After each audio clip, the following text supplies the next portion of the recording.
താമരശ്ശേരി ചുരത്തിലൊരു പ്രശ്നമുണ്ട് കേട്ടോ. താമരശ്ശേരി ചുരം 7-ാം വളവിൽ ലോറി കുടുങ്ങിയതിനെ തുടർന്ന് ഗതാഗത തടസ്സമുണ്ടായിരിക്കുകയാണ്.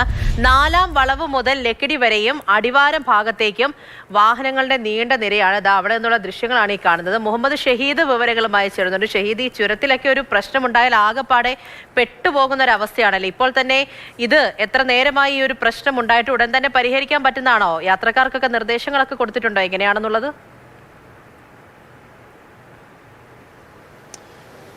പൂജ, ഇന്നലെ അർദ്ധരാത്രിയോടുകൂടിയാണ് താമരശ്ശേരി ചുരം 7-ാം വളവിൽ ഈ സംഭവം ഉണ്ടായത്. അവിടെ സ്ഥിരമായി ഇത്തരം സംഭവങ്ങൾ താമരശ്ശേരി ചുരത്തിൽ ഉണ്ടാകാറുണ്ട്. വാഹനങ്ങൾ ചുരത്തിൻ്റെ ഇടയിൽ വെച്ച് കേടാവുന്നു. അങ്ങനെയാണ് ഇന്നലെ ലോറി അവിടെ കേടായി തകരാർ സംഭവിച്ചു, കുടുങ്ങി.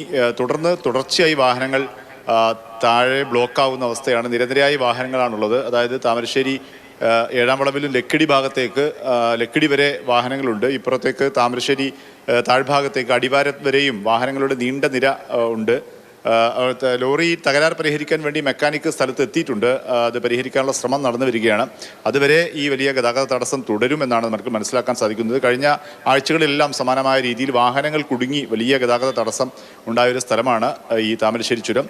ഏതായാലും അത് അല്പം വൈകാതെ തന്നെ പരിഹരിക്കപ്പെടുമെന്നാണ് പ്രതീക്ഷിക്കപ്പെടുന്നത്.